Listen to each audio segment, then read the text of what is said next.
નમસ્કાર મિત્રો, અમારા નવા વિડીયોમાં આપ સૌનું હાર્દિક સ્વાગત છે। તો આજે આપણે વાત કરીએ દીકરીના અબોલાના કારણે કાકાનું થયું અવસાન બનેલ ઘટના। પોરબંદરના એક પોશ અને શાંત વિસ્તારમાં બ્રાહ્મણ પરિવારનું એક મોટું સુખી ઘર આવેલું હતું। ઘરમાં લક્ષ્મીજીની કૃપા હતી। પૈસે ટકે કુટુંબ ખૂબ સુખી અને સમૃદ્ધ હતું। ઘરમાં બે ભાઈઓ સાથે રહેતા હતા। મોટા ભાઈને સંતાનમાં બે દીકરીઓ, જ્યારે નાના ભાઈ એટલે કે જયમીનભાઈને બે દીકરા। જયમીનભાઈના મનમાં હંમેશાથી એક જ ઝંખના હતી કે એમને આંગણે પણ એક દીકરી રમે, જેના કિલ્લોલથી ઘર ગુંજી ઉઠે। પણ કુદરત પાસે ક્યાં કોઈનું જોર ચાલે છે। એમને ઘરે દીકરી તો ન જન્મી, પણ મોટા ભાઈની નાની દીકરી જલ્પા જ્યારે ઘરમાં આવી ત્યારે જયમીનભાઈએ એને પોતાની સગી દીકરી કરતાંય વધુ વહાલથી છાતીએ સાંપી લીધી। જલ્પા નાનપણથી જ કાકા જયમીનભાઈના ખોળામાં મોટી થઈ। એને કાકા એટલા વહાલા કે સગા પિતા કરતાંય વધુ હક એ કાકા પર કરતી। જયમીનભાઈ પણ જલ્પાનો દરેક લાડ પૂરો કરતા। જલ્પાની આંખમાં ક્યારેય જળજળિયા આવે એ જયમીનભાઈને મંજૂર નહોતું। જિંદગીના કોઈ પણ સંજોગોમાં અલ્પા પર નાની સરખી મુસીબત પણ આવે તો કાકા એની ઢાલ બનીને, એની હિંમત બનીને સૌથી પહેલાં આગળ ઊભી રહી જતા। સામાજિક કોઈ પ્રશ્ન હોય, ભણતરની વાત હોય કે પૈસે ટકે મદદ, કાકા હંમેશા હસતા મુખે પોતાની લાલસોઈ દીકરી માટે કાળજું કાઢી આપવા તૈયાર રહેતા। સમય પાંખો લગાવીને ઉડ્યો અને જલ્પા મોટી થઈ ગઈ। જ્યારે જલ્પાના લગ્ન લેવાયા અને એને સાસરે વળાવવાની ઘડી આવી ત્યારે સૌથી વધુ જો કોઈ સાવ ભાંગી ગયું હોય તો એ કાકા જયમીનભાઈ હતા। દીકરીની વિદાય વખતે સોધાર આંસુએ રડતા કાકાએ ઘરમાં વડીલોએ માંડ સંભાળ્યા। લગ્ન પછી પણ કાકા મન મનાવતા કે મારી દીકરી એના સાસરે સુખી છે ને, બસ એ રાજી તો હું રાજી। પણ આ સંસારનો એક નિયમ છે કે જ્યાં અતિશય મોહ આવે ત્યાં સંબંધો ધૂંધળા થવા લાગે છે। લગ્ન પછીના થોડા સમયમાં કમનસીબે કંઈક એવા સંજોગો ઊભા થયા કે પૈસાની લેવડ દેવડ અને સામાજિક વ્યવહારોને લઈને કાકા અને દીકરી વચ્ચે ભારે અણસમજ ઊભી થઈ।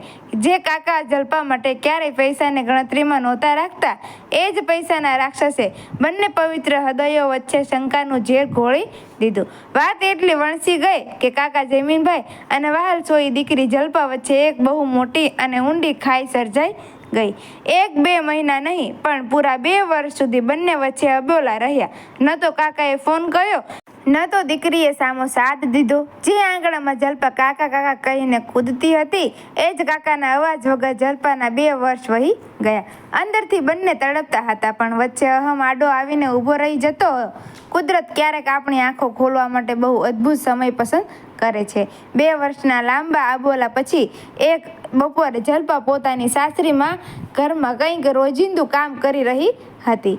અચાનક તેનો મોબાઈલ રણક્યો। સ્ક્રીન પર નજર પડી અને જલ્પાના હાથમાંથી કામની વસ્તુ નીચે પડી ગઈ। સ્ક્રીન પર નામ ચમકતું હતું કાકા।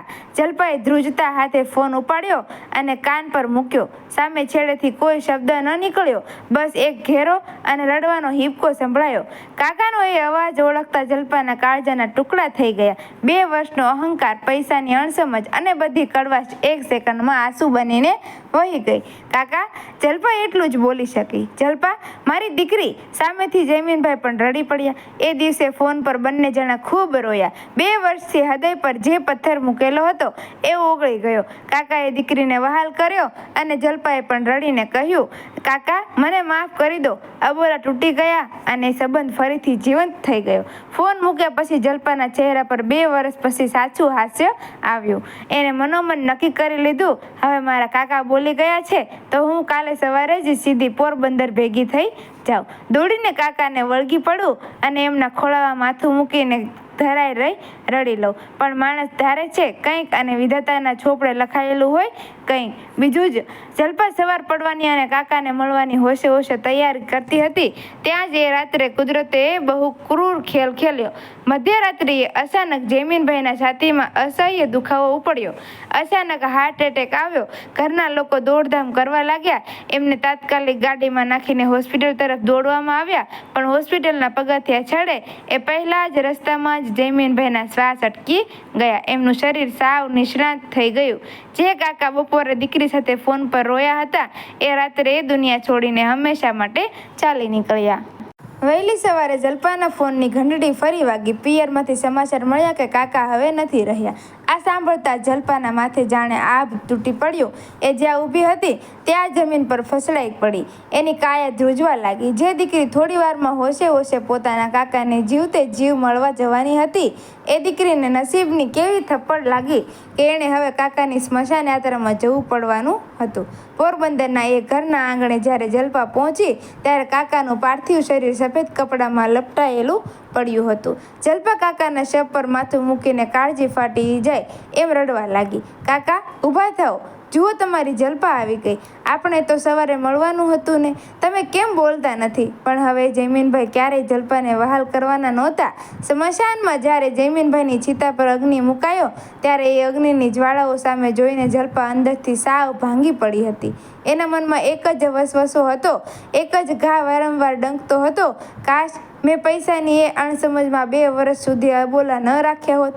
કાશ મેં મારો અહંકાર છોડીને વહેલો ફોન કરી લીધો હોત તો આજે મારા કાકાની સ્મશાન યાત્રામાં ન આવવું પડત. હું એમને જીવતા જોઈ શક્યો હોત. પણ હવે સમય વહી ચૂક્યો હતો. ચિતાની રાખ સાથે જલ્પાનો પસ્તાવો પણ બળી રહ્યો હતો.